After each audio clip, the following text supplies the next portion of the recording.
Napakarami na naman ngang isdang sariwa ngayon. Napakasarap nga ihawin ng mga ito tapos isabay mo sa talbos ng kamote na nilaga, sabay isawsaw mo sa bagoong, di ba? Inutusan ko nga yung kapatid ko para nga puntahan sila papa dito habang naghihimay ng isda dito sa lambat kasi marami na naman silang hinihimay dito sa lambat. Bagong huli lang yung mga isda na yan. Kaninang madaling araw pa nga sila nag-arya ng lambat tapos ngayon lang nila pininaw. Ayan, kita nyo naman. Naabutan niya pa na naghihimay isda sa lambat itong mga tao dito at kita nyo naman na sariwang-sariwa talaga yung mga isda bagong huli. Habang tinatanggal nga nila yan, nilalaglag lang nila yan sa lupa. Kasi nga ngayon pa lang sila nagpadala ng lagayan. Okay lang naman na ilaglag yan sa lupa kasi mabato naman yung lupa dyan. Eto nga yung huli nila ngayon. Tapos, kung sino yung kasama naglambat, dalawang parte lang yan. Ganun yata ang partihan nila. Pero kung si papa at yung kapatid ko lang ang arya ng lambat, kanila lahat yung isda na yan, wala na silang pagbibigyan. Maliban na lang kung mamigay sila dyan at may manghingi. Yun bagang nagtulong magtaas ng bangka. Yun, binibigyan nila yun ng sambo. Sambo ang tawag dito nun sa amin. Yung binibigyan nila yung mga tao ng isda kasi nagtulong magtaas ng bangka. Ganun. May mga napasama na nga rin dyang alimango tapos hipon. Masarap sana kung marami silang nahuling hipon tsaka alimango, di ba? Mabibigyan kami.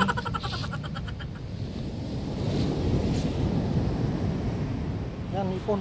Ano mo hipon?